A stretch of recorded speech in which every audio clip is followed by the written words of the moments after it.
면역력이 왜 중요한지 말 안 해도 다들 아시죠?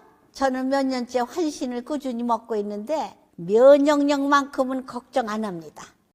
요즘 같은 시대 튼튼한 면역력에 건강까지 쑥쑥, 지금부터라도 환신 꼭 챙겨 드세요. 드셔본 분들만 그 진가를 느낄 수 있다니까요. 이제 면역력은 환신에 맡기고 건강하고 즐거운 인생 누리자고요. 요즘 부쩍 면역력이 걱정이세요? 면역력을 팍팍 튼튼하게 챙기고 싶으세요? 부담 없이 전화해서 지금 바로 상담 받아보세요. 일주일 만에 보는 거 아닌가요? 화요일 날 봤잖아요. 화요일. 화요일 날 봤어요. 내가 그만큼 정 변호사를 애틋하게 생각하나 봐요. 4일 만에 봤는데 이렇게 한 30일 만에 보는 것 같지? 아니 전 선배님 맨날 보기 때문에 뭘 맨날 봐요? 여기저기 나오는 거 맨날 보기 참네, 때문에 원. 안 보시는구나. 대로 주고 말로 받았습니다. 네네. 자, 토요일인데요. 사실 매일같이 많은 일들이 벌어지는데 또 토요일 아침에 이렇게 이슈를 찾아보면 토요일 날은 사실 이슈가 없어요. 왜냐하면 국회의원들이 토요일 날은 다 지역에 내려가거든요. 네네. 그리고 토요일 날은 국회도 쉬어요. 그러니까 그 국회 출입 기자들도 없어요. 텅텅 비어요. 차라리 일요일 날은 출근들을 합니다. 왜냐하면 월요일 날 신문이 나오니까, 아침에 신문이 나오니까. 네네. 그래서 토요일 날은 사실 좀 조용한데, 그러다 보면 이제 일주일 동안 무슨 일이 벌어졌는지 한번 또 돌아보는 그런 일들이, 그러니까 그런 이슈들을 갖고 올 때가 많습니다. 오늘도 역시 이번 일주일 동안 벌어진 일들 중에 사실 그동안 정법전 정혁진 변호사께 직접 묻고 싶은 것들이 참 많았어요. 그중에서 일단 헌법 이슈는 조금 이따 하도록 하고, 네네. 김혜경 법카 재판이 좀 재밌게 됐어요. 재밌어요. 제가 보니까 순수하게 되게 재밌더라고요, 내용이. 자, 일단 배소연이 등장했어요. 이 김혜경 법카 재판은 아시지요? 이게 원래 8월 달인가요? 그게 종결이 돼야 되는데, 네네. 선고 공판까지 다 종결이 돼야 되는데, 판사가 직접 브레이크를 걸었어요. 잠깐만 하고서, 아니, 내가 변론을 제기하겠다. 이 몇 가지 이 금융 자료들을 갖고 와라. 그런데 금융 자료를 분석하겠다 하고 이제 변론이 재개됐습니다. 그것도 참 조금 드문 경우가 아니냐. 판사가 거의 다 이제 끝나갈 무렵에 결심 공판만 남아 있는데 브레이크를 건 것도 좀 이례적이고. 근데 어찌됐든 지금 이 브레이크를 걸어서 금융 자료들을 받고 이제 재판이 다시 열렸는데, 이날 배소연이 등장을 합니다. 배소연이 계속 그 증인으로 막판에 불렀는데 나서질 않았어요. 그러니까 재판부가 과태료를 부과했습니다. 200만 원을 부과하자 이제 배소연이 김혜경 법카의 증인으로 다시 등장을 합니다. 그런데 많은 언론들이 배소연이 대답한 것에 대해서 굉장히 부각을 시켰어요. 자, 김혜경 재판부가 김혜경 법카, 그러니까 10만 4천 원의 그 음식값을 대신 내준 문제를 갖고 재판을 벌이고 있는데, 재판부가 배소연을 증인으로 등장시켜서 이걸 묻습니다. 뭐를 묻느냐? 김혜경 씨가 밥을 사주는 게 선거법 위반이다. 문제가 된다는 걸 알고 있었다고 생각하느냐? 배 씨는 네라고 대답을 합니다. 그런데 이게 한 번 물은 게 아니에요. 재판부가 거듭 묻습니다. 그러니까 사실상 김혜경 씨는 성남시장에서 2번이나 그 후보 부인이었죠. 시장 그래서 선거를 치렀고 경기도지사도 선거를 치렀습니다. 대통령 경선까지 합치면 이렇게 공직선거법은 아마 딸딸 배우자가 외울 수밖에 없을 겁니다. 그런 상황에서 자기 것만 냈다라고 하면서 나머지 사람들의 밥값은 뭐 각자 알아서 냈을 것이다 라는 증언을 했는데, 배소연은 조명현 씨한테 문자를 보내서 이 밥값을 모두 다 먹어라, 내라, 버카로 내라. 그리고 또 보좌관 둘과 조명현이 바깥에서 앉아 있는데 그들도 식사를 했는데 그들 밥값까지도 내라, 이렇게 얘기를 하거든요. 그러니까 그 상황에서 그 상황을 최적으로 딱 이 재판부가 바라보면서 배소연한테 이런 식으로 하면 이렇게 밥값을 대신 내주면 김혜경 씨가 선거법에 위반된다고 인지를 할 것 같으냐 했을 때 네라고 대답을 했다고 합니다. 재판부가 이거 서너 번 다시 묻고 네라고 대답을 확실하게 했다는 겁니다. 이게 어떤 의미인가요? 글쎄요, 저는 사실은 이 사건 그냥 왜냐하면은 민주당 쪽에서 이런 거 이게 밥값이 10만 4천 원이었다고요. 네. 그러니까 세트로는 2만 6천 원짜리를 4명이 먹고 그 다음에 나머지 그 사람들이 다 해가지고 6명이서 10만 4천 원 먹은 거거든요. 그러니까 민주당에서 뭐라고 이야기했냐면 야 쪼잔하다 10만 원짜리 가지고 해도 너무한다 탈탈 이렇게 탈탈 털면은 걸리지 않을 사람이 어디 있겠느냐 이런 식의 민주당 주장이 있었고요. 네. 사실 저는 어느 정도 뭐 맞는 말이기도 하다. 뭐 이렇게 하다 보면 뭐 밥값으로 뭐 그렇게 뭐 몇십만 원짜리 먹은 것도 아니고 그냥 6명이서 10만 4천 원. 근데 그건 좀 그렇다. 저 같으면 그 수행한 사람들한테도 아니 똑같이 뭐 코스 한 뭐 2만 얼마짜리 코스였는데 그거 먹으라고 하지 뭐 그 높으신 분들은 코스 먹고 나머지는 뭐 짜장면 짬뽕 먹고 이건 좀 거시기하다라고 생각을 했는데 네. 그런데 이제 이런 식으로 자꾸 이슈를 갖다 키웠어요. 네. 그러니까 누가 키웠느냐? 그 김혜경 씨 측에서 키운 것 같아요. 왜냐하면 네. 죄송합니다. 이렇게 뭐 저희 잘못했습니다. 이런 것들 그냥 그 선처 부탁합니다. 그러면 뭐 벌금 얼마 나오겠습니까? 뭐 한 돈 100만 원 나오겠지. 이러면 끝났을 문제인데 이거를 빠득빠득 아니다. 나는 모른다 이렇게 우겼기 때문에 네. 문제가 이렇게까지 진행이 됐는데 그러니까 저 같은 사람은 어떻게 합니까? 이걸 한 번 더 생각해보고 2번 더 생각해보고 그러니까 드디어 제가 알았어요. 이게 얼마나 심각한 문제인지 어허. 돈의 문제를 떠나가지고 네. 이게 얼마나 심각한 문제인지를 딱 깨달았는데 네. 거기에다가 또 아주 태풍급이 될 수 있는 이슈가 또 발견이 됐어요. 네. 그래가지고 이거 차근차근 말씀드리면 네네.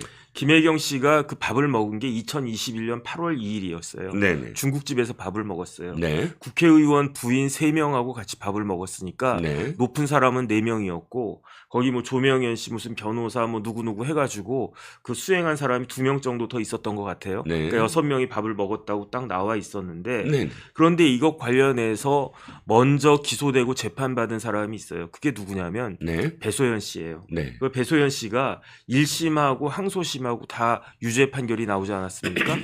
그런데 배소연 씨가 수원고등법원에서 항소심 판결이 나온 게 언제냐면 2024년 올해 2월 14일이었어요. 그런데 배소연 씨가 거기에 대해서 실형이 나왔거든요. 네. 실형이 나왔는데 거기에 대해서 상고하지 않아서 이 판결이 확정이 됐는데 네. 이렇게 배소연 판결이 그 수원고등법원에서 그 선고된 바로 그날 네. 김혜경 씨가 기소가 된 거예요. 네. 그러니까 2024년 2월 14일에 그 기소가 됐는데 네. 그런데 이 담당 수원지방법원 재판부가 제가 봤을 땐 굉장히 이례적으로 2월 14일에 기소가 됐는데 공판 기일을 2월 26일부터 잡기 시작하더라고요. 네. 그러더니 저희 재판 이렇게 빨리 이렇게 할 거고 뭐 일주일에 한 번씩 할 거고 그래서 그날 그 재판 시작하자마자 판결 선고 기일까지도 이야기를 했었다고요. 네. 그게 언제였냐면은 8월 13일이었어요. 그래서 우리나라 판사님 중에 이렇게 재판 빨리빨리 진행하는 훌륭한 판사님도 있나? 네. 이렇게 생각을 했는데 네. 아니나 다를까 이 판사님이 재판 빨리빨리 진행을 했어요. 네. 그래서 2월 26일에 그 재판 시작해가지고 3월 18일, 4월 1일은 공판 준비 기일로 하고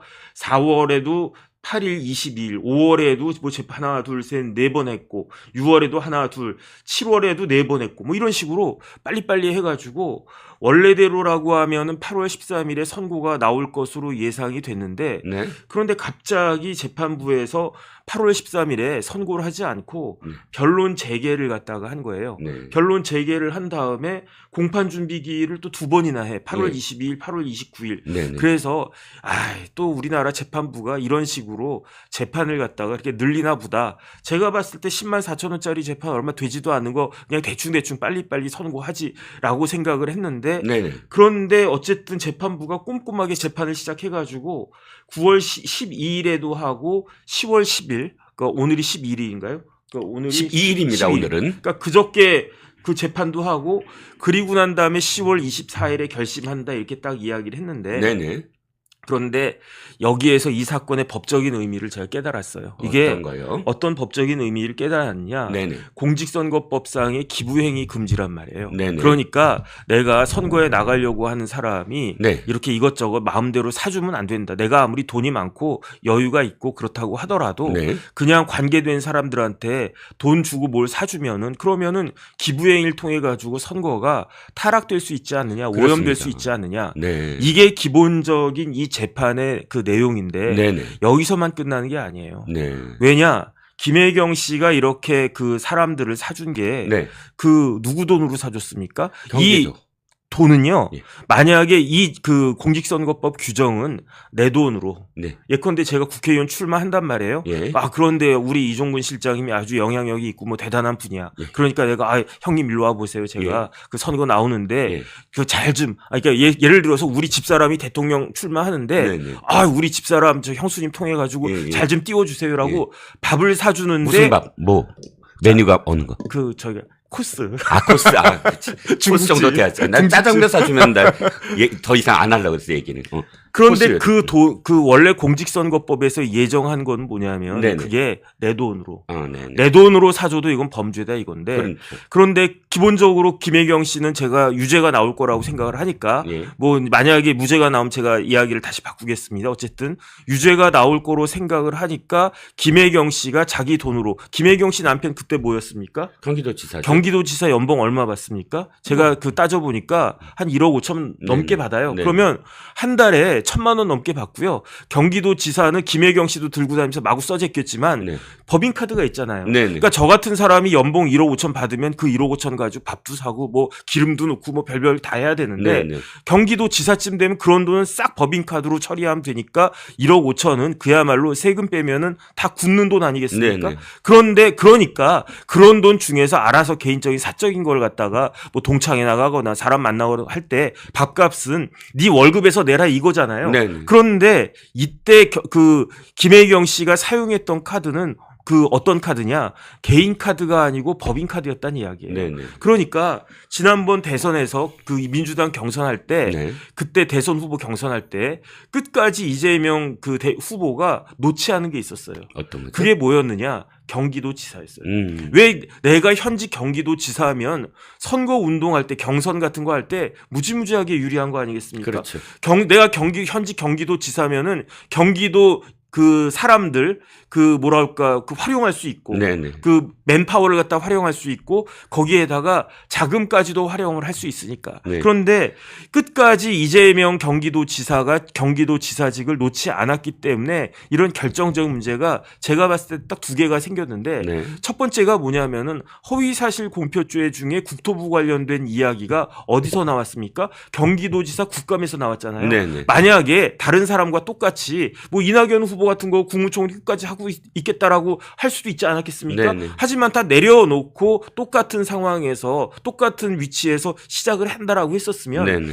이재명 후보가 그때 경기도지사직 놨었으면은 어땠을 것인가? 경기도 국감에 지사로서 불려나갈 일 없었을 것이고 네네. 불려나가지 않았으면 적어도 백현동 뭐 국토부 공문 협박 이런 이야기 없었을 테니까 지금 같은 봉변이 없었을 거고 네. 그 다음에 이때 뭐 이때가 8월 2일인데 네. 이때 경기도지사에서 없었으면 김혜경 씨가 법인카드 쓰지 못했을 거니까 네. 그럼 혹시 압니까? 아, 내 돈 써야 돼? 여보 저기 뭐야 누구누구 좀 국회의원 부인 누구누구 있으니까 좀 밥 좀 사먹이고 이렇게 나 좀 도와주라고 해 라고 했을 때 네. 만약에 김혜경 씨가 그러면 돈은 어떻게 해? 그러면 호기롭게 이재명 지사가 경기도 법인카드 딱 주면서 이걸로 긁어 그러니까 아 알았어 그러면서 가가지고 열심히 긁지 않았겠습니까? 예, 예. 그런데 그거는 저기 그냥 당신이 좀 알아서 해. 아니면 내 월급 통장에서 빼 그러면은 이 김혜경 씨가 요 돈이 아까워가지고 네네. 안 했을 수도 있지 않았을까? 네네. 그런데 그때 경기도지사를 유지하고 있었기 네네. 때문에 마음은 대선에 콩밭에 가 있는데 몸은 경기도지사 하면서 뭐 여기서 뭐 이렇게 경기도 직원들 이용할 수도 있고 경기도 법인카드도 이용할 수도 있고 월급도 나오고 그러니까 이런 것들을 했던 것이 아닌가. 네네. 그렇기 때문에 이 김혜경 씨의 10만 4천 원짜리 이거는요. 네. 단순히 10만 4천 원짜리 가벼운 거라기보다 네. 그 10만 4천 원이 경기도 예산, 우리 예산 가지고 남의 돈 가지고 이걸 한 거기 때문에 그렇기 때문에 죄질이 더 불량한 것이다 이걸 이야기할 수 있고 네. 두 번째는 뭐냐면요. 네. 김혜경 씨가 이때에만 법인카드를 썼습니까? 아니에요. 예. 그러니까 민주당에서 패널들이 나와가지고 제 앞에서도 10만 4천 원, 10만 4천 원 이렇게 이야기를 하는데 10만 4천 원이 아니에요. 예. 왜냐하면 예. 하나를 보면 열을 알고 집에서 세는 바가지 밖에서도 샌다고 이때 막 10만 4천 원밖에 긁었기 때문에 다른 것까지 긁은 거 다 합치면은 몇 천만 원이 되고 배소연 씨, 조명현 씨 연봉까지 합치면 그게 억대가 넘어가는 거고 네네. 그게 인정이 되면 이게 국고 손실죄가 된다는 거 아니겠습니까? 네네. 그러니까 이 부분은 그런데 제가 봤을 때 법인카드를 왜 마누라가 씁니까? 있을 수가 있는 일이 아니잖아요. 불가능하죠. 경기도 도민들이 이재명 씨를 경기도지사로 선출해주고 그 경기도지사가 된 이재명 씨한테 법인카드를 줬을 때 그거는 경기도를 위해서 누가 쓰라? 경기도 지사인 이재명만 쓰라고 하는 거였는데 네. 이거를 사모님까지 왜 씁니까? 제가 오세훈 시장님한테 한번 물어보고 싶어요. 네. 오세훈 시장님 사모님 법인카드 지금 쓰고 계십니까? 그러면은 오세훈 시장 같은 경우에는 무슨 소리야? 내가 부시장 쓰라고 하면 했지 어떻게 우리 마누라 보고 우리 마누라가 부시장이냐? 이럴 거 아니겠습니까? 그 다음에 다른 사람을 떠나가지고 제일 궁금한 게 누구냐? 김동연 지사예요. 네네. 김동연 지사 어떤 사람입니까? 기재부에서 예산 담당해서 우리나라 예산실장하고 기재부 예산 담당 차관하고 기재부 장관 부총리하고 그랬던 분이잖아요. 네네. 김동연 지사님 지금 보니까 전임자인 이재명 지사는 그 마누라가 그렇게 법인카드 막 써 제끼고 다녔는데 김동연 지사님도 똑같이 하고 계십니까? 라고 물어보면은 어떻게 하겠습니까? 정색을 하고 사람 뭘로 보고 이럴 것이냐 네네. 이런 이야기를 다 할 거기 때문에 이때 법인카드 썼다라고 하는 것이 이어지는 여러 가지 의혹들을 갖다가 증거가 쫙 다 나와 있어요. 목록 같은 거, 네네. 영수증 같은 거 다 있을 테니까 더 필요도 없지만 여기에다가 추가적으로 이때도 썼는데 이때는 안 썼다라고 할 수가 있겠느냐. 그렇죠. 이런 이야기가 나올 수 있고. 네네. 그다음 또 어마어마한 게 터졌어요. 어떤 게 터졌습니까? 지난번 거기에서 재판에서 네네. 박정호 부장판사인데 박정호 네네. 부장판사가 네. 변론 제기한 이유를 알았어요. 오호. 찜찜한 게 있었거든요. 오호. 판사들이 변론 제기하는 경우가 네. 많지는 않은데 가끔씩 있어요. 네네. 왜 가끔씩 있냐면은 네. 그러면 어떤 판사들은 저한테 가르쳐줘요. 변호사님 원래 8월 13일 날 선고하기로 했는데 이거 변론 제기해야 되겠습니다. 저한테 전화하는 판사도 있어요. 변호사한테. 직접. 친절하게 어디서 판사님 왜 빨리 저 판결해 주시면 좋겠는데 그러면은 제가 이 판결을 쓰려고 하다 보니까 막히는 부분이 있네요. 이거를 내가 확인해가지고 증거랑 논리 같은 거 해가지고 내가 판결문 써야 되는데 지금 상황에서 판결문 쓰기에는 찜찜하니까 그러니까 요걸 갖다가 막히는 부분을 확인하기 위해서 나도 번거롭고 귀찮은데 어쨌든 변론 재개해서 조금 더 정확한 판결 써야 되겠습니다. 이런 경우가 대부분이거든요. 그렇군요. 그런데 박정호 부장판사도 그랬던 것 같아요.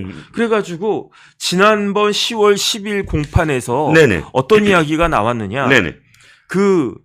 증인이 네. 그러니까 쉽게 말하면 김혜경 씨는 뭐라고 이야기했느냐. 네네. 8월 2일에 밥 먹었을 때 네. 내 거는 내가 냈고 네. 다른 사람들도 다 각자 자기가 내는 걸로 알았다라고 증언을 했어요. 네네. 이 재판에서 네. 김혜경 씨가 모든 동석자 그러니까 모든 국회의원 사모님들이 네네. 각자 결제한 것으로 알았다. 그러면서 내 것만 얌체같이 나만 홀라당 내 것만 낸 것은 아니다라고 이야기했다는 거거든요. 네네. 실질적으로는 배소연 씨가 다 그 계산을 갖다가 했고 배소연 씨가 계산을 한 게 아니라 조명현 씨가 계산했어요. 그렇죠. 조명현 씨가 증인으로 나와가지고 뭐라고 이야기했느냐. 2021년 8월 2일에 종로구에 있는 남문인가 거기 중국집이 있는데 거기에서 법인카드로 조명현 내가 결제를 갖다가 했는데 내가 왜 결제를 했느냐. 배소연이 야 명현아 조명현 씨 이거 사모님 거는 사모님이 알아서 그냥 계산했을 거고 나머지 거는 이 경기도 법인카드로 계산하세요 라고 했단 말이에요. 네. 그다음 그게 다 나와 있을 거란 말이야. 그런데 김혜경 씨는 뭐라고 이야기했느냐. 나는 그런데 다 사모님들이 알아서 2만 얼마씩 현금이든 카드든 알아서 긁었을 거다라고 나는 생각을 했다. 그러니까 나는 배소연하고 거리를 갖다가 둘 수밖에 없고 선을 갖다가 긋는다 이렇게 이야기를 했는데 네네. 제가 판사라도 궁금하지 않겠습니까? 어떤 걸? 예컨대 어떤 게 못 맞죠? 8월 2일에만 밥을 먹은 게 네네. 아니고 이 7월 달에도 밥 먹고 뭐 9월 달에도 밥 먹고 막 그랬었단 말이에요. 네. 그러니까 판사님이 물어봤어요. 그 증인으로 나온 국회의원 사모님한테 네. 아니 사모님, 증인 사모님, 그러면 8월 2일 말고 다른 때에도 그 돈 냈어요? 당신이 돈 냈어요? 그러니까 그 증인 국회의원 사모님이 뭐라고 이야기했냐? 네. 아, 내가 냈습니다. 그럼 뭘로 냈습니까? 그러니까 현금으로 냈는데요. 네네.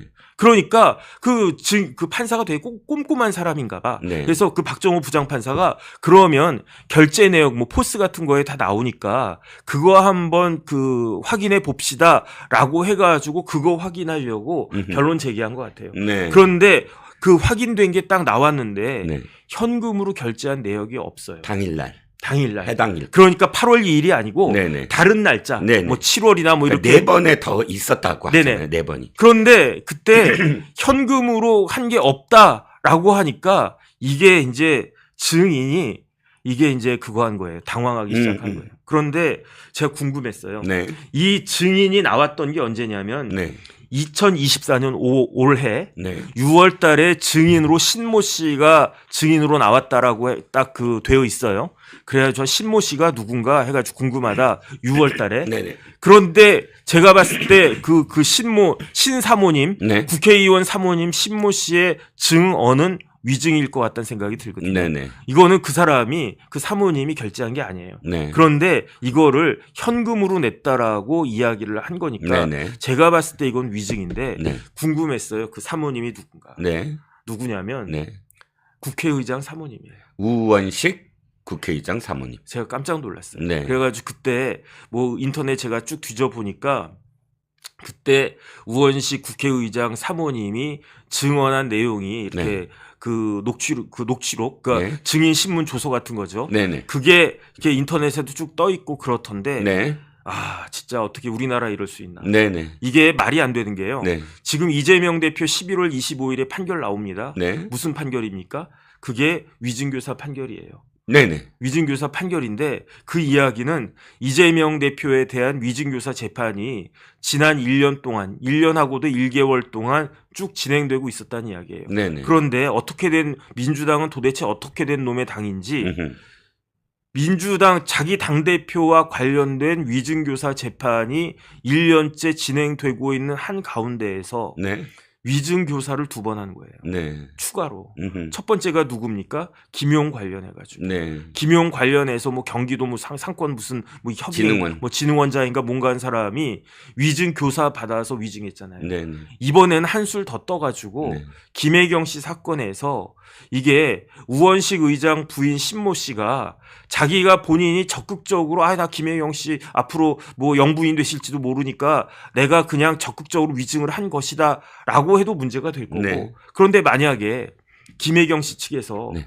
우원식 의장 사모님 불러가지고 네네. 사모님 내가 이렇게 곤경에 처해 있는데 이거 이렇게 되면 나뿐만 아니라 우리 이재명 대표한테도 안 좋을 거 아니야? 네. 그러니까 당신이 나랑 밥을 제일 많이 먹은 사람이 당신이잖아. 네. 사모님이시잖아요. 네네. 그러니까 사모님이 그냥 본인이 근데 내가 법정에서 김혜경 씨가 법정에서 그 돈은 각자가 내는 걸로 알고 있었다라고 내가 진술을 했었으니까 네네. 당신도 증인으로 나가가지고 그렇게 그 이야기를 해줘라고 부탁했으면 네. 그러면 김혜경 씨도 위증 교사가 되는 거예요. 네. 그러니까 우원식 의장 사모님이 위증한 건 제가 봤을 때 이제 거의 빼박인 것 같고 네. 본인이 자발적으로 했으면 거기서 끝날 거고 만약에 그게 아니고 김혜경 씨든 배소연 씨든 누가 됐든지 간에 민주당이 뭐 하다못해 우원식 의장이 일로 와봐 당신 저기 증인으로 나간다며 그때 그냥 현금으로 냈다고 좀 이야기 좀 해. 그러면은 우원식 의장도 위증 교사가 되는 거고. 네. 그러니까 어떻게 이렇게 가장 나쁜 그 최악의 거짓말이 위증 교사라고 그랬잖아요. 네. 왜 위증이 최악의 거짓말이냐? 음흠. 다른 사람도 아닌 판사를 속이려고 하는 거. 그 다음에 단순히 속이려고 하는 게 아니라 판결의 결과에 영향을 미치려고 하는 거. 그러니까 사람이 할 수 있는 가장 나쁜 거짓말이 이 위증인데 네. 어떻게 이런 위증을 더군다나 이재명 대표에 대한 위증교사죄 재판이 지금 진행되고 있는 와중에서 한 번도 아니고 2번, 3번이나 이런 일이 있을 수가 있는가. 그 다음에 이렇게 재판이 8월 13일 날 끝나야 되는데 자꾸 늦어진다고 해가지고 제가 사실은 짜증이 났었어요. 네네. 아, 이런 거 좀 빨리빨리 좀 하지. 도대체 우리나라 재판 뭐 하는 거냐. 우리 때는 안 그랬는데 우리 때는 판사님들이 얄짤 없었어요. 네. 진짜 우리 때는 판사님들이 네네. 재판은 2주일에 한 번씩 하고 네. 판결 저기 딱 들어가면 이전 위증교사죄 같은 거는요. 네. 4개월 5개월이면 충분히 끝났고 그렇죠. 법정 구속기간 내에 재판 끝나는 걸 당연한 것으로 알고 있었고 그랬는데 도대체 지금 우리나라 재판 왜 이러고 있느냐라고 했는데 네. 이게 전화 위복이 된 게 아니고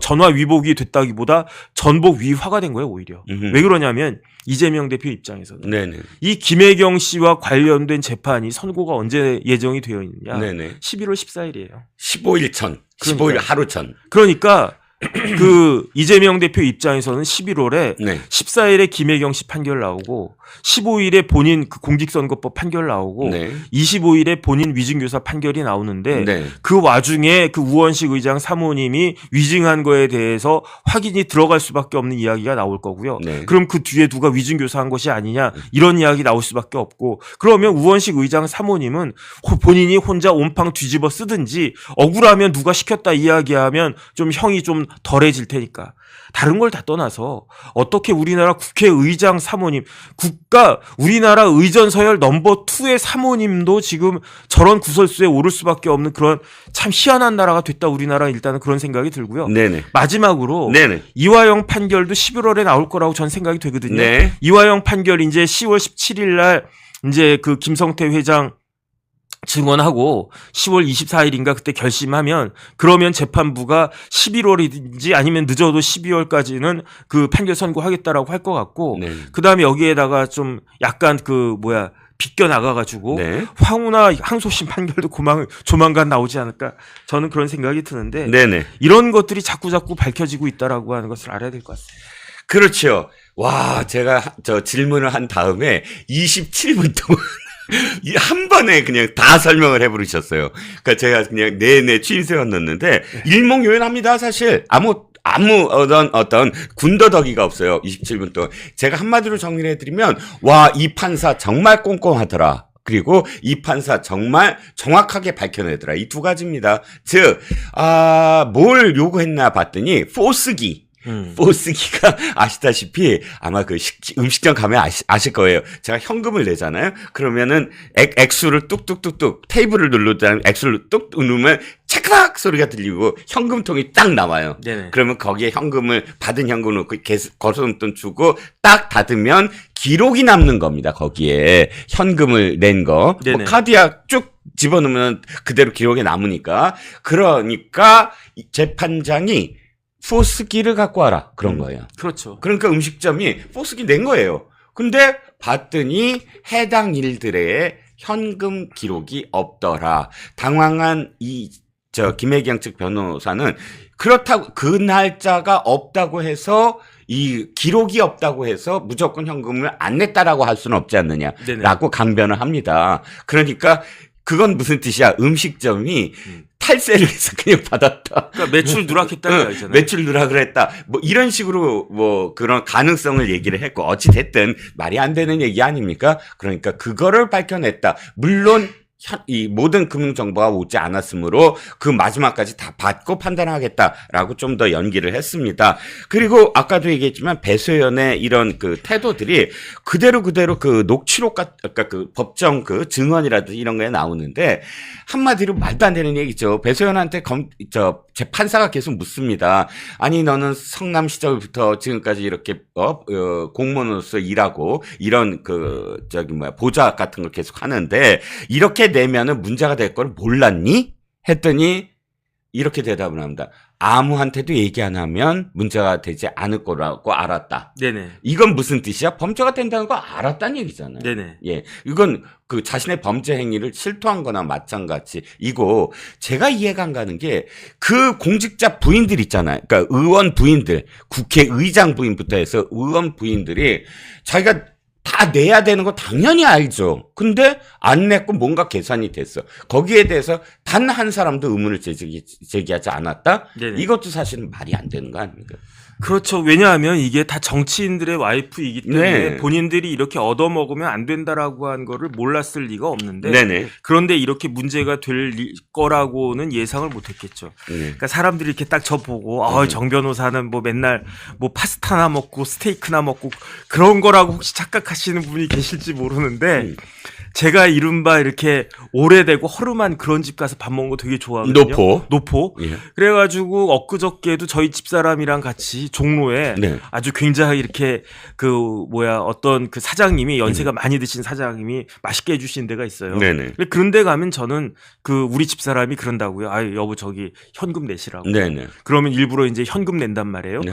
그런 집에서는 이게 현금을 내고 해도 네. 이게 그 내역이 안 남을 수가 있어요. 네. 그야말로 그냥 나이 많으신 이제 연세가 86세시거든요. 네네네. 86세 되신 그 사장님이 낮 시간에만 네. 뭐 이렇게 도와주시는 한 분 정도 이렇게 같이 해가지고 집밥을 갖다가 해주시는데 네네. 되게 맛있어서 제가 종종 가는데 그런 데서야 뭐 그렇게 할 수 있지. 하지만 김혜경 씨가 우원식 의장 사모님 등 국회의원 사모님 3명을 모시고 간 데가 네. 그런 데가 아니잖아요. 네. 쉽게 말하면 호텔 음식점, 호텔 중식당 이런 데는 아니었어요. 네네. 하지만 그래도 모든 것들이 다 정확하게 포스기 딱 있어가지고 웬만하면 카드 받고 현금 받아도 그게 이 내역이 딱딱딱 남아가지고 네. 나중에 문제가 없게 될 그러한 그 소지를 없애는 그러한 식당에서 식사를 했는데 지금에 와가지고 현금을 냈으니까 이제 뭐 이거는 그냥 얼렁뚱땅 넘어갈 수 있겠지라고 생각하는 거는요. 뭐랑 똑같냐면 타조가 그 모래에다가 대가리 받고 나 지금 숨었다라고 생각하는 것과 뭐가 다를 것인가. 그 다음에 그와 같이 법정에서 그 위증한 것에 대한 그 후폭풍이 일어날 수밖에 없지 않을까. 저는 그런 생각 듭니다. 오늘의 결론은 이겁니다. 지금 김혜경 법카와 관련된 재판의 위증교사가 지금 혐의가 발견이 되고 재판장이 그것을 밝혀냈다. 뭐 이렇게 지금 정리가 될 수 있을 것 그 같습니다. 한 가지만 더 말씀드리면요. 네네. 김용 씨 관련해 가지고 그 위증 교사한 사람들 있잖아요. 민주당 관계자들. 네네, 민주당 관계자들. 그 사람이 어떤 사람이었냐면 이재명 대선 캠프의 무슨 상황실장인가? 네네. 상당한 위치에 있었던 사람인데 네. 남자 하나 여자 하나였는데 네. 두 사람 다 구속됐습니다. 맞습니다. 그 김용의 알리바이에 대해서 위증하라고 했다는 그 딱 한 가지 이유 가지고 네. 그 사람들 법정 구속됐어요. 네네. 그런데 이것도 그렇게 생각해 보면 그냥 간단한 문제가 아닐 것이다. 저는 그런 느낌이 듭니다. 알겠습니다. 자, 그날 어쨌든 김혜경이 눈물을 좀 흘렸다고 해요. 그저께 재판에서 무슨 눈물인지 아마도 제가 보기에는 좀 악어의 눈물 같은 느낌, 거짓 눈물 같이 보였지만 어쨌든 11월 14일에 선고에서도 어떤 표정을 지을지 한번 지켜봐야 될 것 같습니다. 자, 정법전께 내가 또한 두 번째 이슈에서 헌법 얘기를 좀 하려고 합니다. 제가 베로니카님하고 파크님 감사합니다.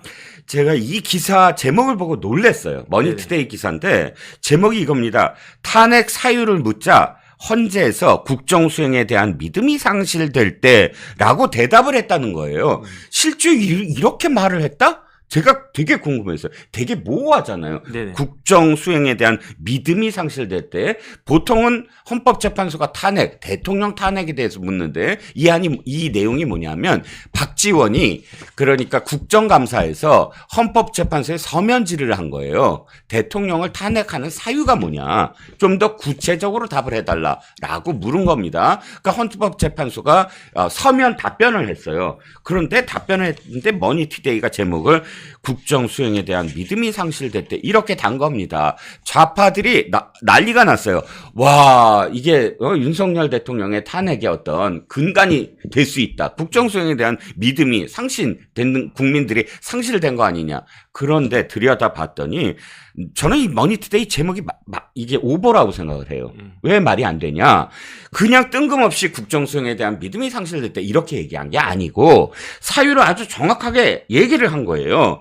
이 대목이 어디 나오냐면 자, 선거의 영역에서 국가 조직을 이용해 부정선거 운동을 하거나 선거의 조작을 꾀하는 경우에는 이렇게 전제가 되어 있습니다. 경우에는 대통령이 자유민주적 기본질서를 수호하고 국정을 성실하게 수행하리라는 믿음이 상실되었기 때문에 그에게 국정을 맡길 수 없을 정도에 이르렀다고 보아야 한답니다. 네네. 그러니까 박지원은 앞에 부분 선거를 부정선거를 국가 조직을 이용해서 하거나 꾀한 경우라는 걸 딱 빼버리고 박지원이 이렇게 얘기해요. 봐라, 탄핵은 수사 재판 위법의 문제이기 때문에 국민의 믿음의 문제라고 헌재가 판시한 것이다. 정상적인 국정을 수행할 수 있다는 믿음이 상실되면 탄핵할 수 있다는 것이라고 헌재가 얘기했다라고 주장을 한 겁니다. 네네. 그러니까 진짜 말도 안 되는 얘기 아닙니까? 아니 헌재가 이렇게 이야기한 게 중요한 게 아니에요. 예. 뭐가 중요한 거냐면 예. 그 뭐라고 그럴까 재판은 네. 판례가 있어요. 네. 그 판례가 있느냐 없느냐가 중요하고 판례가 있으면 그 판례가 무엇이냐가 중요한 건데 네. 탄핵과 관련된 판례는 두 가지가 있어요. 네. 크게 대통령 탄핵과 관련해 가지고 첫 번째가 노무현 대통령, 두 번째가 박근혜 대통령인데 네네. 노무현 대통령 그런데 일단은 이걸 정리를 갖다가 해보면 네. 우리나라 헌법과 헌법재판소 법에 탄핵에 관련된 규정이 있는데 네. 그런데 애매모호하게 되어 있어요. 네. 그 공직자가 대통령이나 이런 그 고위 공직자가 헌법이나 법률에 위반되는 행위를 할 땐 탄핵할 수 있다. 이렇게만 되어 있단 말이에요. 네네. 그러면 어떤 경우가 헌법이나 법률에 위반되는 행위를 하면 다 탄핵할 수 있느냐? 그런 게 아니다라고 판례가 나와 있어요. 그 판례가 어느 판례냐? 그게 노무현 대통령 판례예요. 네네. 노무현 대통령에 대해서 그 탄핵 소추가 이루어지지 않았습니까? 네네. 그때도 난리 났었죠. 그때 대통령 권한대행이 고건 씨였는데 네. 나라가 조용했었어요. 제 기억에는. 그런데 그때 노무현 대통령에 대해서 헌법재판소가 뭐라고 판시를 했느냐. 네. 노무현 대통령 헌법 위반했다. 노무현 대통령 법을 위반했다. 심지어 노무현 대통령이 써낸문으로부터 불법 정치자금 받은 것도 인정된다. 네. 다 그랬어요. 네. 그런데 첫 번째 써낸문 불법 정치자금 받은 거는 네. 대통령 되기 전의 일이니까 네. 탄핵이라고 한 것은 그 공직에 오른 다음에 직무와 관련해가지고 헌법과 법률에 위반되는 행위를 했어야 탄핵이 되는 건데 네. 그 뇌물이나 뭐 그 부정한 정치자금 받은 거는 잘못된 것이긴 하지만 그거는 노무현 대통령이 대통령 당선되기 전의 일이니까 네. 이걸 가지고 탄핵할 수 없다. 그렇게 정리를 했고요. 두 번째로 그 밖에 뭐 이것저것 뭐 이렇게 뭐 이런저런 헌법과 법률에 위반된 무슨 뭐 공천에 개입하고 이런 것들이 헌법과 법률에 위반되는 거는 맞는데 그런데 그냥 사소한 법률 헌법 위반 가지고는 탄핵할 수가 없고 네. 어떤 경우에 탄핵할 수가 있느냐 중대한 법률 위반이 있어야지 탄핵할 수 있다. 그러면서 중대한 헌법과 법률 위반이라고 하는 건 뭐냐 네. 탄핵이라고 하는 거는요 네네. 파면이거든요. 네. 예컨대 제가 삼성에 다니고 있었는데 어떤 나쁜 짓을 했단 말이에요. 네. 그럼 저는 그냥 파면 당하는 거예요. 네네. 그런데 제가 만약에 장관이었어. 근데 장관인데 뭐 뇌물 받았고 뭐 나쁜 짓 했거나 뭐 직권남용 했거나 이러면은 그때는 파면이란 말을 쓰지 않고 좀 고상하게 탄핵이란 말을 쓰는 거예요. 네. 그러니까 탄핵이란 말이나 파면이란 말이나 똑같은 이야기거든요. 네. 그러니까 헌법재판소에서 노무현 대통령 관련해가지고 중대한 헌법 법률은 무엇이냐? 네. 공직자의 파면을 정당화시킬 정도의 사유가 있으면 그거는 중대한 헌법과 법률 위반이고 네. 노무현 대통령도 헌법과 법률을 위반을 했지만 네. 대통령이라고 하는 아주 중대한 자리에서 네. 노무현 대통령을 이른바 끌어내릴 정도로 그렇게 중대한 헌법과 법률 위반은 없었기 때문에 네. 그렇기 때문에 어정쩡하게 탄핵 청구를 기각한다 이렇게 했던 거예요. 예. 노무현이 깨끗했기 때문에 탄핵 사유가 없기 때문에 기각한 게 아니고 예. 노무현이 그 위법한 행위를 했지만 파면할 정도로 대통령에서 끌어내릴 정도까지는 아니다라고 판단했기 때문에 그냥 임기까지 끝까지 해라 이런 이야기였단 말이에요. 네네. 이 기준이 지금까지 쭉 남아있는 거고요. 네네. 제가 봤을 때 헌법재판소에서 왜 이런 이야기를 했는지 모르겠지만 뭐 국정수행에 대한 믿음 어쩌고 저쩌고 한 이야기는 결국은 국정수행에 대한 믿음이 감소가 돼가지고 막 그냥 바닥에 떨어져가지고 그래가지고 자 다시 한번 정리를 하면 대통령이 중대한 헌법과 법률 위반을 했어요. 예컨대 대통령이 뇌물을 받았어요. 네. 뭐 쉽게 말하면 대통령이 뭐 한 1조, 2조 뇌물을 갖다 받았어. 그렇게 되면 어떻게 됐습니까? 그 대통령의 국정 수행에 대한 믿음이 현저하게 떨어지는 상황이 될 수밖에 없지 않겠습니까? 네네. 저 같아도 만약에 대통령이 뇌물 1조, 2조 받았다라고 그러면 저런 사람 어떻게 대통령 할 수 있겠냐? 저부터도 막 이렇게 나갈 거거든요. 네. 그렇게 되면 어떻게 되냐? 그 정도 되면 공직자 파면이 정당화되지 않겠습니까? 네네. 그러니까 이제 그럴 때에는 파면이 되는 것이다. 탄핵이 되는 것이다. 그 이야기인데 네. 지금 이제 우리 선배님 말씀하신 것처럼 앞뒤 전후 맥락 다 잘라 먹고 그냥 그 언론에서 약간 뭐 이렇게 센세이셔널하게 할 수 그 느낌을 주도록 그냥 단순히 국정 수행에 대한 믿음이 상실되면 누구나 탄핵될 수 있는 것이다라고 하는 이렇게 논리의 비약을 갖다가 한 것이 아닌가. 전 그런 생각 듭니다. 그렇습니다. 아니 이게 보통은 이런 거예요. 국정감사에서요. 네네. 국정감사를 실제로 그렇게 이 국정감사장에서 말을 하는 경우도 있지만 대개는 국정감사를 하는 와중에 그 피감기관에 전부 다 자료를 내라고 그래요. 그래갖고 그 자료를 받아서 보도자료로 뿌립니다. 네네. 그래서 이 기사는 박지원이 헌법재판소에 묻고 그걸 받아서 자기가 보도자료를 낸 거예요. 보도자료는 뭐야? 그 안에 있는 거 섹시하게 딱 뽑아갖고 야 헌법재판소가 국정에 대한 믿음 상실됐다라고 했다더라. 그래서 윤 대통령의 탄핵이 아직 근거가 있다더라라는 식으로 보도자료를 낸 걸 지금 받은 겁니다. 머투가. 아마도 단독이니까 머투한테만 줬을지도 모르겠고 어쨌든 이 기사를 만약에 보셨을 때 거기에 대해서 혹시나 무슨 박지원 얘기가 무슨 얘기야라고 궁금하시면 다 읽어보시면 그런 뜻이 아니라는 것 때문에 제가 갖고 왔고요. 그런데 제가 네네. 한 가지만 더 말씀드리면 제가 최근에 계속 그 말을 높여서 드리는 말씀이 있는데 네. 박지원 같은 사람 저런 말 중요한 게 아니에요. 네. 중요한 건 뭐냐? 말이 중요한 게 아니거든. 예컨대 제가 이종근 선배님한테 아이 선배님 제가 신라 호텔 가가지고 비싼 거 음식 사드릴게요. 저 뭐 돈 많아요. 막 이런 식으로 백날 이야기해봤자 그게 중요한 겁니까? 전혀 중요한 게 아니잖아요. 실제로 저 사줘야지. 그렇죠. 중요하지. 그냥 전화 딱 해가지고 아 선배님 오늘 저녁 시간 되세요? 그러면 오늘 신라 호텔에 어디로 좀 나오세요. 해가지고 제가 부페를 사든 뭘 사든 직접 법인카드를 가지고 가든 현금을 가지고 가든 그걸 해야지 그게 중요한 거 아니겠습니까? 난 노포에서 그 할아버지 그 백반 먹고 싶어. 진짜? 이따 저녁 때. 알겠습니다. 그런데 예. 박지원 같은 사람은 저게 그냥 막 이렇게 뭐 백날 저런 이야기 해봤자 네네. 중요한 건 10월 17일이에요. 네. 10월 17일이 중요한 게 두 가지가 있어요. 네. 첫 번째는 김성태 회장이 그 쌍방울 관련해가지고 그 다음에 변호사비 대납과 법원 로비 관련해가지고 네. 증언을 할 것이냐 말 것이냐 그게 10월 17일이거든요. 네. 굉장히 중요하다고 생각을 하고 10월 17일이 또 중요한 건 뭐냐면 예. 그날 우리나라 헌법재판관 3명이 퇴임을 해요. 맞습니다. 헌법재판소장 포함해가지고 네네. 박지원 의원이 만약에 저런 식으로 이야기를 하면서 빨리빨리 대통령 탄핵 사유 있다. 그 국민들이 대통령에 대한 국정 수행에 대한 믿음이 지금 떨어졌다. 그러니까 저거는 무조건 대통령 탄핵 사유 된다. 그다음에 우리 야당이 이렇게 막 불길처럼 일어나면 여당에서 최소한 8명 이상은 가담할 거다. 그러니까 빨리 탄핵을 갖다가 준비하자라고 하면서 후임 헌법재판관 3명에 대해서 임명이 되도록 10월 17일 이전에 임명이 되도록 박지원을 비롯해서 민주당의 뭐 탄핵에 뭐 운운하는 그런 사람들이 그 조치를 딱 하면 인정하겠어요. 네. 그러면 박지원은 자기 당 당대표와는 다르게 언행이 일치하는 사람이구나. 제가 인정을 하겠어요. 네네. 그런데 만약에 박지원 의원을 포함한 민주당에서 네네. 헌법재판관 후임 헌법재판관 임명하는 걸 네네. 주저주저 한다든지 질질 끈다든지 하면 네. 그거는 이 사람들 자체도 민주당 의원들 자체도 대통령에 대한 탄핵 사유가 없다라고 하는 것을 말이 아니라 몸으로 인정을 갖다가 해주는 것이죠. 네네. 그런데 제 생각에는요. 후임 헌법재판관 임명 안 할 거예요. 그렇겠죠. 왜 임명을 안 합니까? 후임 헌법재판관 임명하면 당장 예. 이진숙 방통위원장에 대한 그 탄핵 그 소추가 네.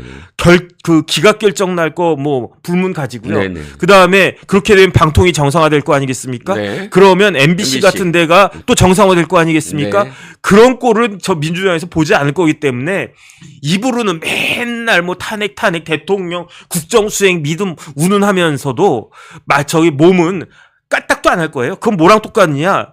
입으로는 반일목 죽창가 뭐 운운하면서 머리 감을 때는 그 뭐죠? 그 일제 샴푸, 쿠오레 샴푸 쓰는 거랑 똑같은 거고요. 입으로는 뭐 반일 뭐 어쩌고 저쩌고 뭐 죽창가 뭐 어쩌고 저쩌고 하면서 자기 딸은 곡구식간대학 보낸 거랑 똑같은 것이다. 저는 그와 같은 일들이 이번에도 일어나지 않을까 저는 그런 생각이 드는데, 그런데 이런 식으로 헌법재판소 마비시키고 그 방통위 마비시키고 그다음에 MBC도 정상화 안 시키고 이런 정당에게 어떻게 우리나라 국민들이 그 정권을 맡길 거라고 스스로 생각할지, 그 부분에 대해서는 좀 자성을 해야 되는 것이 아닌가 싶습니다. 그렇습니다. 변호사님, 우리 자주 만나야 될 것 같아요. 왜냐하면 네. 사흘 동안 안 만나니까 하고 싶은 말이 엄청 쌓였는지. 네.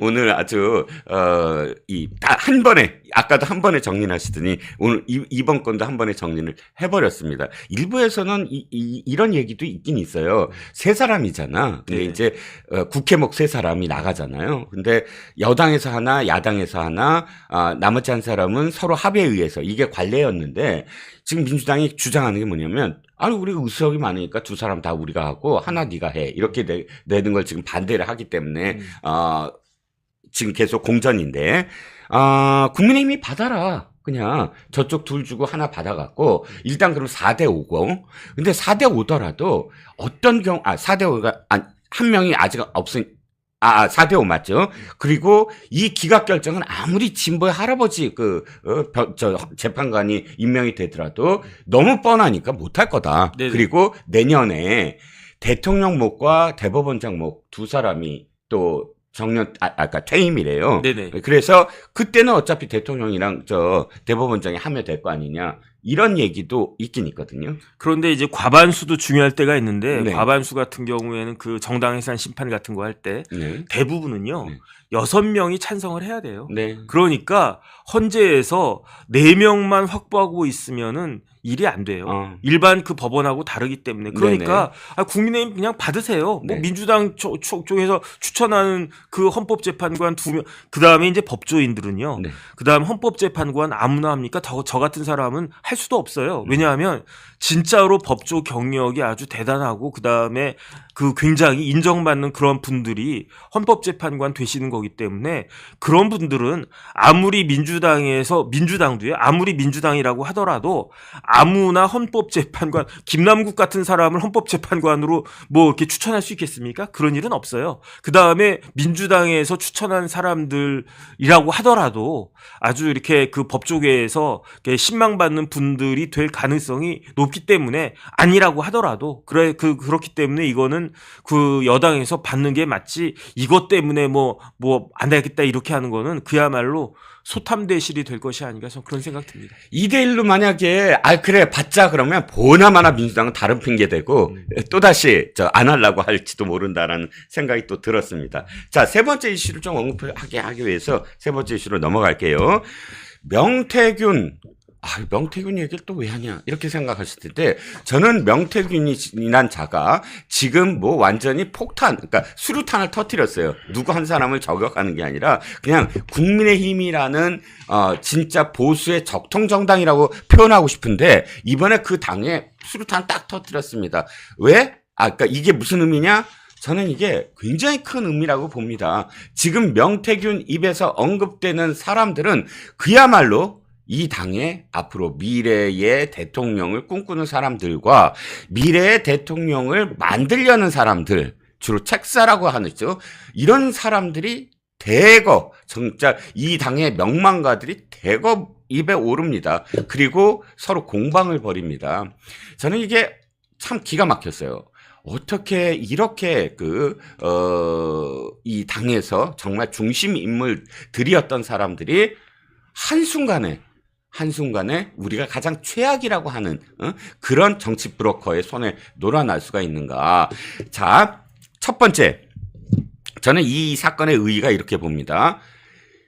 지금 정치권, 특히 국민의힘 정당이 쉬쉬하면서 이 정치 브로커들과 여론조사를 통해서, 여론조사는 명목으로 그 민주주의의 근간이 되는 여론을 호도하고, 그래서 어떤 직을 받아내고 공천을 받아내고 또는 뭐 어떤 당내의 어떤 당직을 받아내고 하는 관행을 진짜 도려낼 수 있다.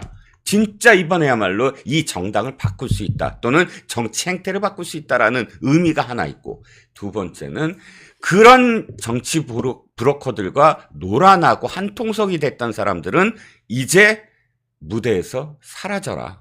완전히 새로운 어떤 물결로 바꿔낼 수 있다. 이 두 가지가 가장 큰 저는 의의라고 보고요. 이걸 덮을 이유가 하나도 없다고 봅니다.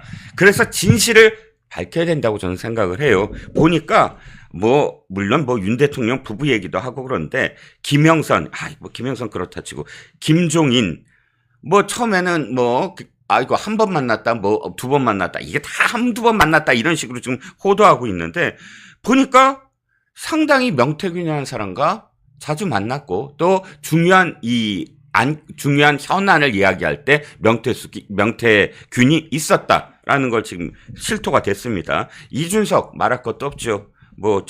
홍매화를 새벽 4시에 심게 만든 사람이니. 안철수 역시 크게 벗어날 것 같지는 않습니다. 보니까 대선 당시에 최진석이라고 서강대 철학과 교수 맞나요? 어쨌든 그 선대위원장과 단일화 협상을 진행했다고 하고, 오세훈도 사실은 자유롭지 않을 것 같습니다. 홍준표, 박완수, 김진태, 나경원, 원희룡, 이름 다 올랐습니다. 제가 일일이 다 중간중간에 끊지 않았는데, 이게 왜 문제가 되느냐? 이렇게 사람들 한 번씩 만났어요. 내가 이런 얘기를 주장했어요. 대통령한테 만나서 무슨 최재형 감사원장을 총리로 지명해 달라고 했어요. 이런 거 하나도 안 중요합니다. 이거 입증 안 돼요. 그런데 입증되는 게 있어요. 뭐가 입증되느냐? 이 명태균이라는 자가 미래한국연구소와 그다음에 PNR이라는 정치 컨설팅 회사와 그다음에 여론조사 기관을 동원해서 여론조사를 조작한 것들이 있거든요. 그 조작한 기록들이 있어요. 그러니까 오세훈, 이준석 이런 지금 사람들의 예를 들어서 서울시장 후보에 나갔을 때, 당대표에 나왔을 때 PNR이 어떤 시기에 이 사람들을 굉장히 크게 여론조사가 올랐느냐, 지지라든지 이런 부분에서 기록이 남아 있다는 거예요. 또 더군다나 지금 홍준표 시장이 굉장히 크게 지금 물렸어요. 홍준표 시장은 다른 사람들과 달리, 다른 사람들은 다 내가 한 번 만났다, 두 번 만났다 이런 식으로 축소하는 변명을 하는데, 홍준표 시장은 공격적이에요. 아이고 명세균 같은 브로커 이번에 잘 됐다. 다 뿌리 뽑아야 된다. 목소리 당당해요. 원래 이렇게 얘기하는 게 맞습니다. 관련이 없다면. 그런데 홍준표가 이 말을 하자 명태균이 이렇게 얘기해요. 좋습니다. 다 까보겠습니다 하면서 바로 57만 명의 명부 얘기를 합니다. 이거 큰 건이에요. 이거 진실을 밝혀야 되는데, 홍 시장이 뭘 잘못했던 게 아니라 이거야말로 밝혀야 된다. 왜? 대표 시절에 지금 선거인 명부, 당원 명부를 특정 회사에 넘겨버렸다는 의혹이 지금 생겨난 겁니다. 이건 어마어마한 사실 범죄거든요. 그런데 홍준표 시장이 아니다라는 식으로 변명을 했다가 1시간 만에 그걸 삭제를 합니다. 아직 진실은 어디에 있는지 모르지만 저는 무죄 추정의 원칙에서 상황에서 이 모든 사람들이 명태균과 어떻게 관련을 맺고 어떻게 이 선거라는 민주주의의 꽃을 유린했는지, 정당 민주주의를 어떻게 유린했는지 이번에야말로 밝혀져야 된다라고 생각을 합니다. 저도 좀 길게 얘기했습니다. 네네. 명태균이요. 네. 스스로 뭐라고 이야기했느냐? 명박사라고 불리는 걸 좋아했대요. 네. 본인도 명박사라고 이야기를 했고, 네. 그다음 다른 사람이 명박사 그럼 좋아했대요. 네. 왜 그러느냐? 박사학위가 있는 사람이 아니거든요. 네. 그런데 왜 명박사냐? 내가 모든 걸 알고 모든 걸 해결하는 사람이다. 그러니까 나는 박사다. 그래가지고 저는 사실은 명태균이 이렇게 대단한 사람인 줄 알았어요. 일단 저보다 한참 선배인 줄 알았어요. 딱 그 뭐라고 그럴까 이렇게 그거 보니까 그 견적을 딱 보니까 그거 저보다 좀 나이가 들게 생겼더라고요. 근데 제 동생 뻘이야. 네네. 명태균이 70년생이더라고요. 네. 저보다 3살 어려요. 네. 제 동생이 70년생이거든요. 서정욱 변호사가 70년생이야. 둘이 맞아. 친구인 거지. 그 다음에 명태균이요. 고등학교밖에 졸업하지 않고 네. 그 다음에 이제 이렇게 쭉 뭐 드림텔레콤 대구 경북 지사장하고 뭐 그런 걸 하다가 네. 뒤늦게 전문대 입학을 해요. 네. 언제 입학하느냐? 제 생각에 창원 전문대 졸업한 게 2002년이라고 그랬으니까 네. 전문대 2년이니까 2000년 공공학번 아닌가? 네. 창원 전문대 공공학번 아닌가? 물론 그거보다 조금 더 빠를 수는 있는데 정상적으로 졸업했다라고 하면은 명태균은 고등학교 졸업하고 뭐 군대는 갔다 왔겠죠. 그러면서 사회생활 하다가 00년이면 31살이거든요. 옛날 나이로 치면. 네. 만으로 쳐도 30살 아니겠습니까? 네네. 그때 전문대 들어가서 2년 만에 졸업하고 그 다음에 창원대 산업비즈니스학과의 11학번이에요. 네. 그러니까 그 전문대 졸업하고 9년 만에 창원대 4년제 다시 편입했는지 아니면은 그냥 다시 들어갔는지 어쨌든 이런 사람이에요. 네. 그래서 제가 사실은 제 유튜브에다가 전문대 출신이란 말을 갖다 썼는데 그게 전문대라고 하는 것을 학력을 뭐 드러내거나 비하하기 위한 게 전혀 아니에요. 네. 제가 일부러 그런 이야기를 갖다 쓴 거는 명태균이 스스로는 명박사 그러면서 자기가 무슨 아주 대단한 그런 능력을 가진 사람인 것처럼 스스로를 갖다 과장하고 포장하고 했지만 네네. 알고 봤더니 제가 조사해 봤더니 이 사람은 그냥 고등학교 졸업하고 이렇게 여기저기 이렇게 막 뭐 이렇게 직업에 전전하다가 돌아다니다가 뭐 전문대 나오고 뭐 그랬던 사람인데 지금 명박사 그러면서 사람들을 갖다가 현혹시키는 그런 사람이 아닌가 그런 생각이 들고요. 네. 어쨌든 그 2016년도에 네네. 이때부터 이제 행적이 조금씩 잘 나오는데 네네. 2016년도에 명태균이 썬 리서치라고 하는 회사를 갖다 만들어요. 네. 그리고 난 다음에 2017년 9월에 이 썬 리서치가 이름이 바뀌어요. 어떤 이름으로 바뀌느냐? 네. 9월 달에 그 유명한 시사 경남으로 바뀌어요. 네. 그 다음에 이 명태균을 정치권에 이렇게 다 이렇게 뭐랄까 소개시켜 준 사람은 김영선이거든요. 그렇죠. 김영선 전 의원이 명태균을 찾아간 게 언제냐? 네. 2017년 12월 31일이에요. 아하. 2017년 12월 30일에 김영선이 명태균 만나가지고 그때부터 김영선이 김종인도 소개시켜주고 뭐 이준석도 소개시켜주고 막 이런저런 사람들 뭐 오세훈도 소개시켜주고 이렇게 뿌리고 다닌 사람이 김영선인데 네네. 그리고 나니까 2018년도에 그 유명한 미래한국연구소가 2018년도에 그 설립이 되는데 네.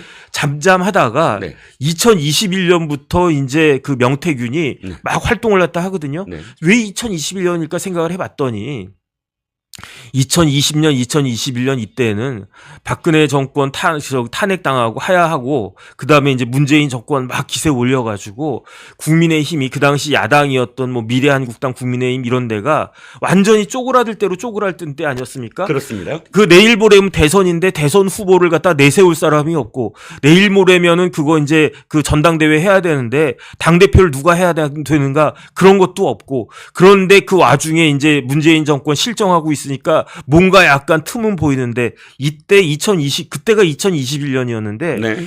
2021년부터 명태균이 활약하기 시작하는 게 그런데 여기에다가 이렇게 주단을 쫙 깔아준 사람이 김영선인데 네.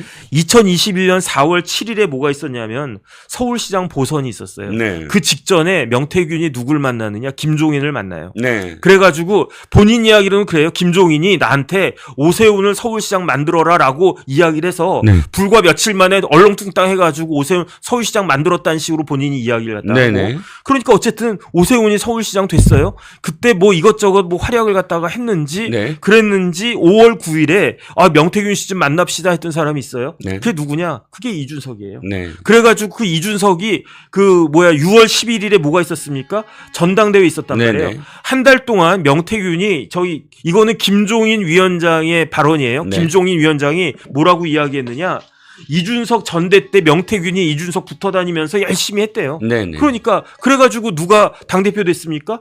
이준석이 당대표 됐잖아요. 그리고 난 다음에 6월 28일에 김종인 위원장이 전화를 받아요. 누가 네. 전화를 했느냐? 명태균이 전화를 한 거예요. 네. 그런데 명태균이 누굴 바꿔줘요?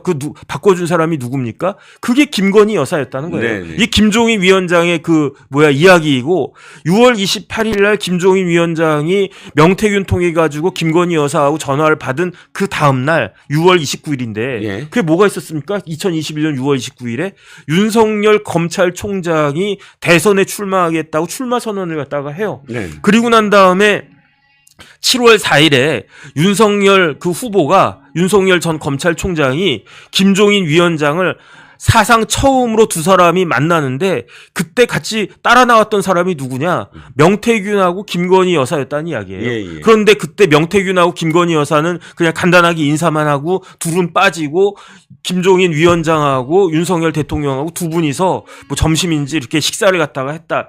이런 이야기가 이제 쭈루룩 나오는데 그러니까 지금 이 명태균 관련해 가지고는 저도 보면 볼수록 지금 제가 이것저것 딱 보고 있는데 그런데 이 명태균에 대해서 굉장히 한마디로 잘 정리했다라고 생각되는 사람이 누구냐? 함성득이에요. 네. 함성득 교수가 명태균 관련해서 뭐라고 이야기했느냐? 함성득 교수가 그 임혁백 교수하고 같이 그 특사로서 예. 그 윤석열 대통령의 특사 함성득과 그 이재명 대표의 특사 임혁백이 만나가지고 뭐 이렇게 저렇게 해가지고 한동안 약간 시끄럽지 않았습니까? 네네. 그 대통령학을 갖다 전공했다라고 하는 함성득이 뭐라고 이야기했느냐? 명태균이 데이터를 주면 그걸 가지고 김종인이 판을 짰대요.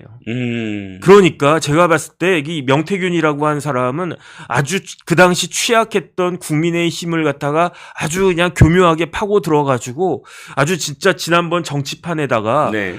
굉장히 이렇게 장난을 갖다가 지금까지도 상당 네. 기간 그 장난을 쳤던 그런 사람이 아닌가 저는 그런 생각이 들고요. 네네. 이런 이참에 어쨌든 여당 입장에서는 좀 황당하고 어떻게 보면 좀 뭐라 그럴까 뼈 아플 수도 있지만 네네. 관련된 사람들은 그 곰팡이 도려내듯이 네네. 싹 도려내고 네. 이런 것들 이렇게 음침하게 숨기려고 하지 말고 네네. 곰팡이 같은 거는 어떻게 하면 됩니까?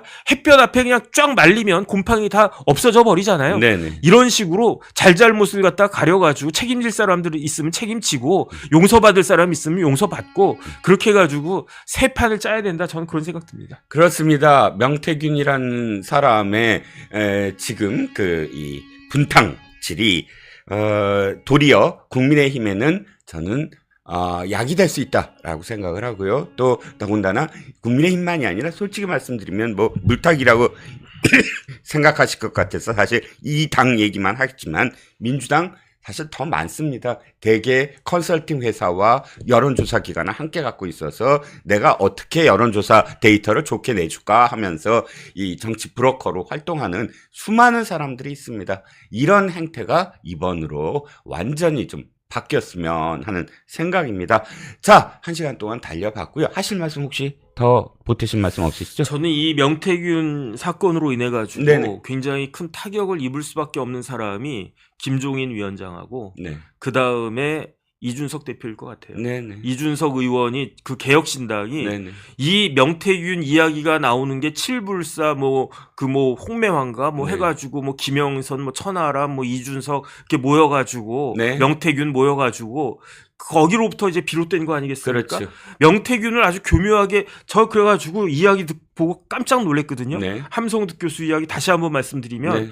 명태균이 데이터를 주면 명태균이 뭘 갖다가 했냐면은 무슨 드림텔레콤 이런 거에다가 거기에다가 미래한국연구소 한국114 전화번호부 이런 걸 해가지고 이런 여론조사 관련된 데이터에는 재주가 있었던 사람인 네. 것 같아요. 그래서 나름대로 정확한 데이터든지 아니면 조작된 데이터든지 이런 거를 갖다가 명태균한테 시켜가지고 김종인이 이걸 가지고 판을 짰다라고 제 이야기가 아닙니다. 대통령학을 전공했다라고 한 전 고대 교수 함성득 교수가 한 이야기니까 이게 의미심장한 것이 아닌가. 이런 부분들에 대해서는 어쨌든 밝혀져야 되고요. 이런 사람들은 더 이상 우리나라 정치판에 발을 들여놓으면 안 된다. 전 그런 생각 듭니다. 그렇습니다. 선거인 명부도 밝혀져야 됩니다. 57만 명의 당원의 전화번호를 넘겼다. 이런 자에게 누가 넘겼느냐? 이거 진짜 밝혀져야 됩니다. 자, 전하는 말씀 듣고 돌아오겠습니다. 면역력이 왜 중요한지 말 안 해도 다들 아시죠? 저는 몇 년째 환신을 꾸준히 먹고 있는데 면역력만큼은 걱정 안 합니다. 요즘 같은 시대 튼튼한 면역력에 건강까지 쑥쑥, 지금부터라도 환신 꼭 챙겨 드세요. 드셔본 분들만 그 진가를 느낄 수 있다니까요. 이제 면역력은 환신에 맡기고 건강하고 즐거운 인생 누리자고요. 요즘 부쩍 면역력이 걱정이세요? 면역력을 팍팍 튼튼하게 챙기고 싶으세요? 부담 없이 전화해서 지금 바로 상담 받아보세요.